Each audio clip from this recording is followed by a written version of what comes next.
Dear learners, welcome back to ATS chemistry classes. We have already learned in our previous video about the basics of UV visible spectroscopy.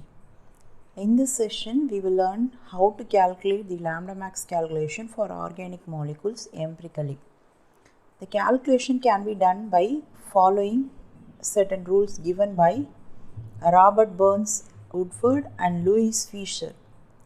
The set of rules given by them is called as Woodward-Fischer rules or simply as Woodward's rule. Okay, let us see how to calculate lambda max of conjugated dienes by following Woodward-Fischer rule. So later on how we can extend the rule for polyenes, that we will also see. So how to calculate lambda max?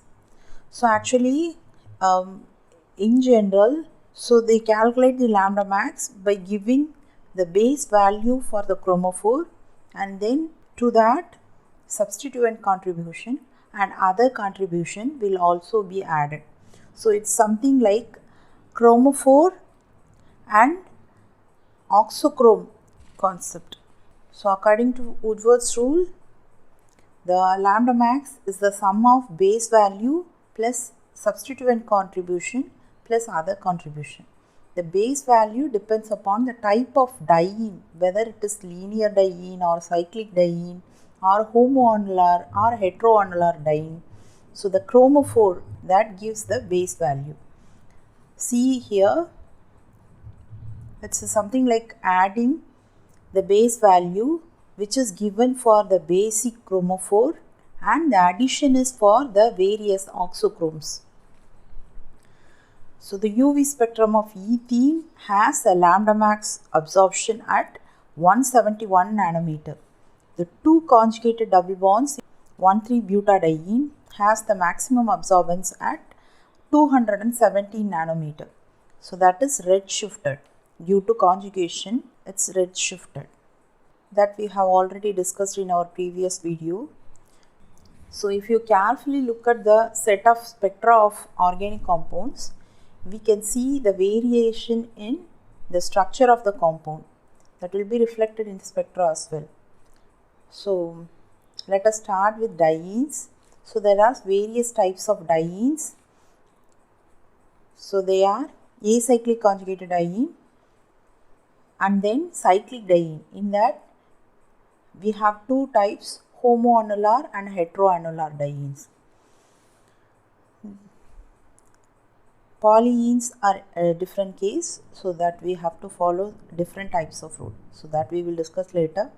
So let us see acyclic diene.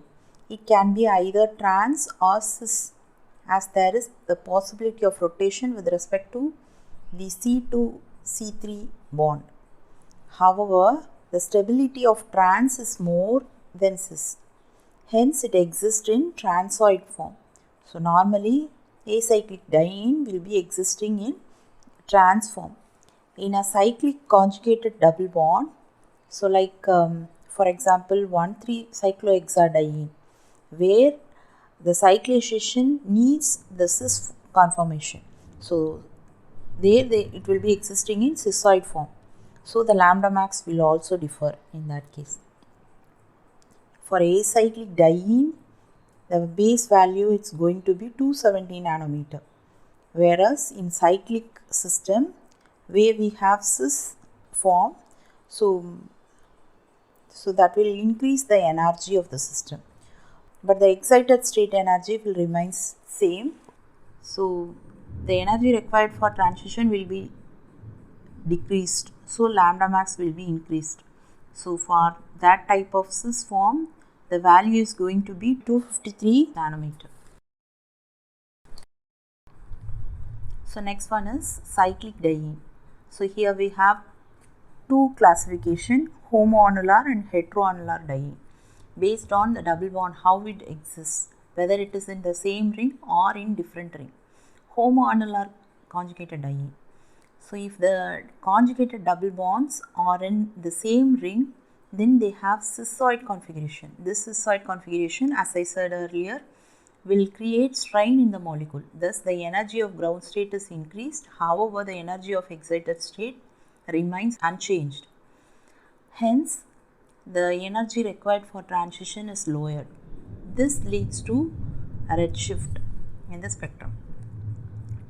Similarly, when you move on to heteroannular conjugated diene, so in heteroannular system, the double bond, the conjugated double bonds will be existing in two different rings and they have trans configuration resembling the structure of trans butadiene. So base value will also be near that acyclic system. So it's something like 214 nanometer. Okay, now let us see in detail what are the rules, what are the increment that has to be given for the substituent. So if alkyl substituent or ring residue is present, then 5 nanometer should be given.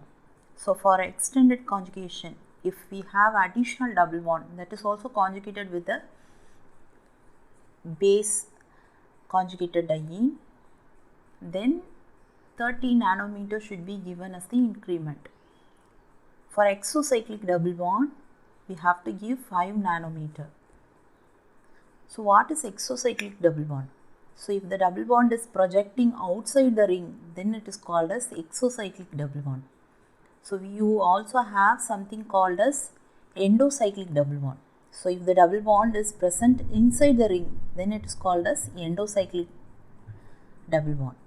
See, for example, in this case, in the given example, the double bond in ring B is endocyclic with respect to the ring B, whereas the double bond that is in ring A is exocyclic to ring B since it's pointing outside the ring. So this is exocyclic to ring B. So similarly, if you take in the next example, so you have a homoannular system because both the conjugated double bonds are in same ring.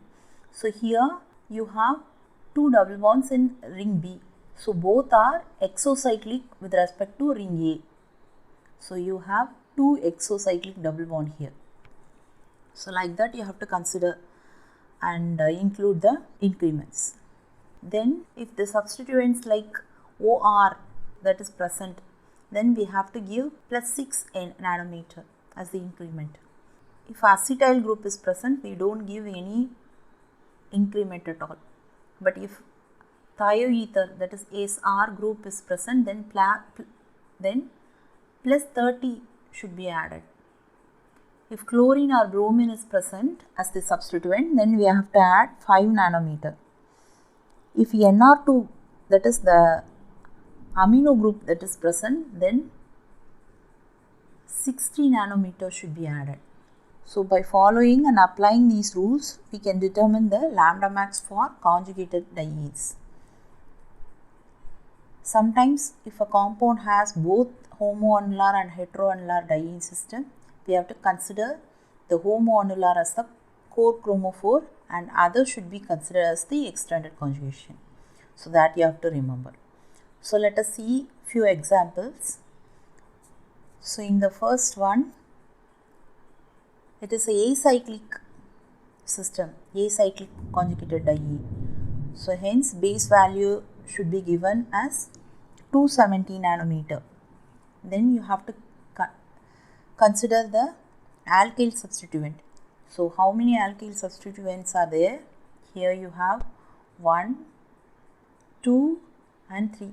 So there are 3 alkyl substituents. So you have to include, so 3 into 5, that is 15 should be added to 217. So the value is going to be 232 nanometer. So experimentally observed wavelength is 234 nanometer. It is almost close to the lambda max what we have calculated by following Woodward's rule. So next example is this one.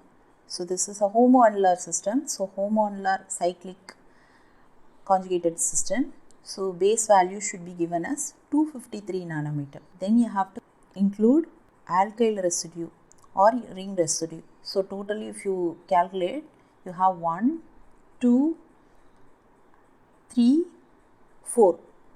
So there are 4 ring residue. So 4 into 5, so totally 20.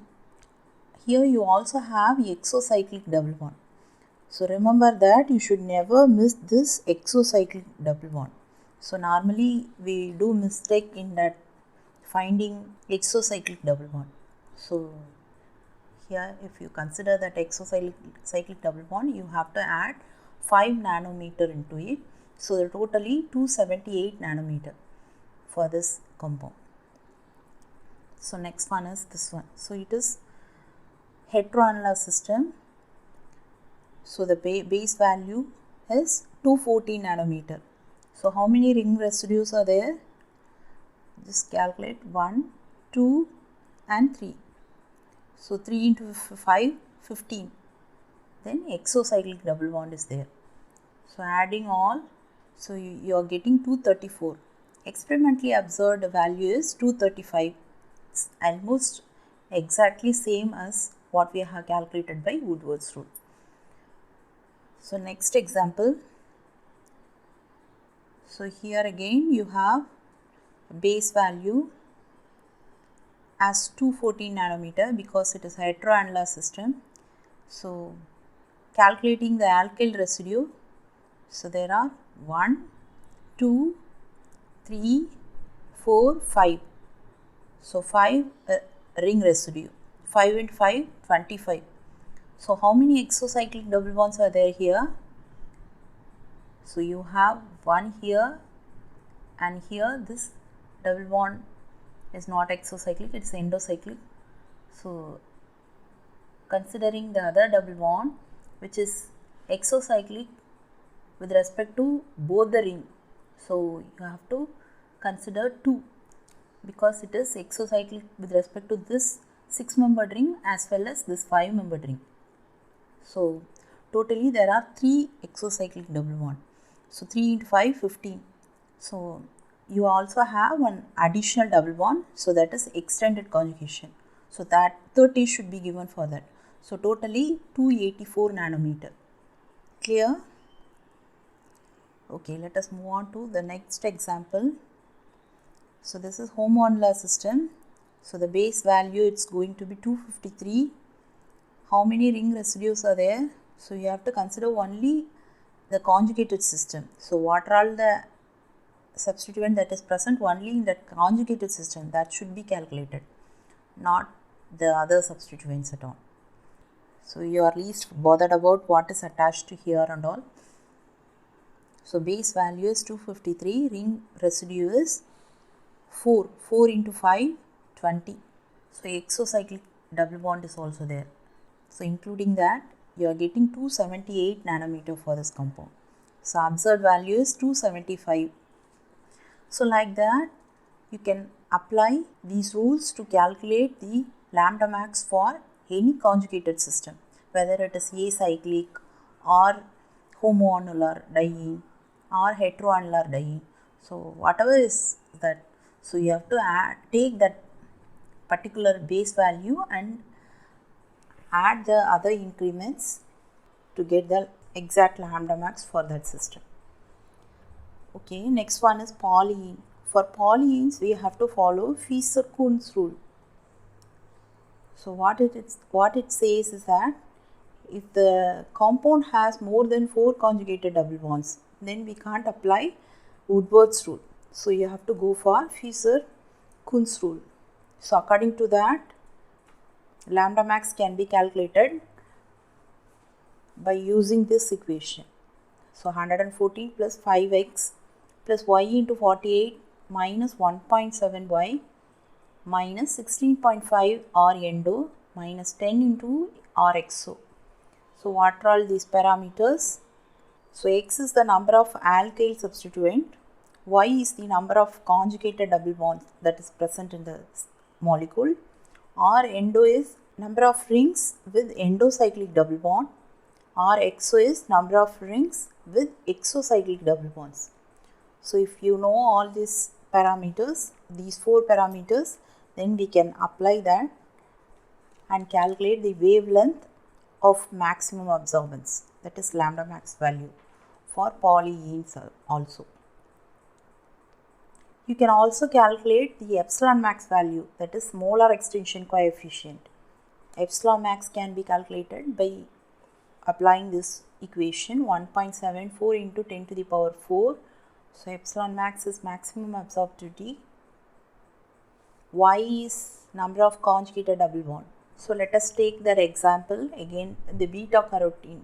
So the polyene system. So how many double bonds are there here? So if you calculate the number of double bond, so you have 1, 2, 3, 4, 5, 6, 7, 8, 9, 10, 11. So there are total number of 11 double bonds.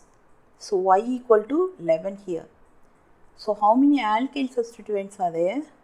So 1, 2, 3, 4, 5, 6, 7, 8, 9, 10. So there are 10 alkyl substituents. So R endo, so there is one double bond inside this ring. So here also you have a double bond inside this ring. So R endo is going to be 2.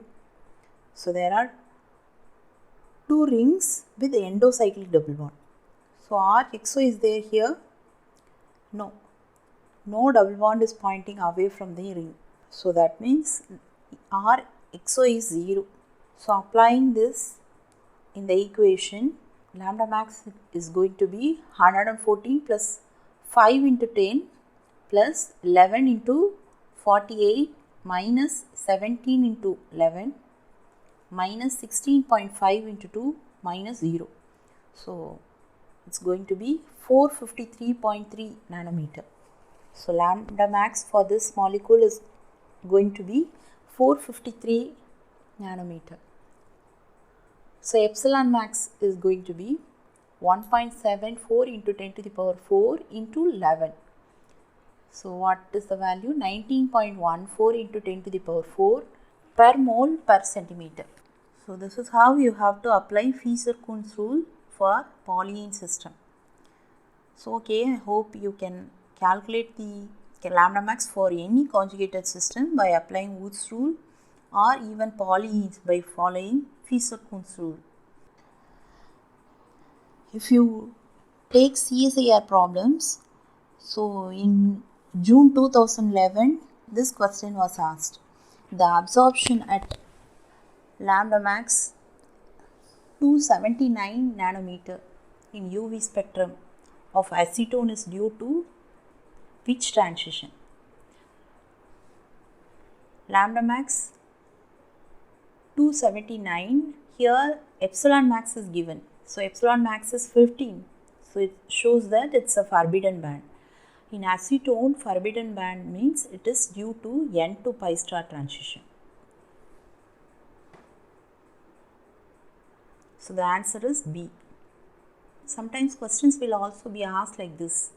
So in the UV spectrum of diterpenoid exhibited a lambda max of 275 nanometer. The compound among the choices given below is, so you have to calculate the lambda max for all these compounds, and then if whatever is close to the exhibited lambda max, so that is the compound. That is the right answer. So it is asked in CSIR June 2013. So if you see the system, the compound B is not at all a conjugated diene system. So we can't calculate lambda max. This can be omitted. So in other cases like A, you have heteroannular system. So the base value is going to be 250 nanometer. So that can also be omitted because the value given here is 275 nanometer. So in the next D, if you take D, again base value is going to be 250. So that can also be excluded. So the next one, if you calculate, this is base value is going to be 253, and then you have to include the alkyl substituent 1 ring or ring residue 1, 2, 3, 4. So there are 4 ring residues. So 1, 2, 3, 4, 4 ring residues. So 4 into 5, 20. So 253 plus 20. Then you also have exocyclic double bond here. So 5 should be added. So totally it is 278. So lambda max calculated for the option C is 278, which is close to the value given. So the right answer for this problem is option C.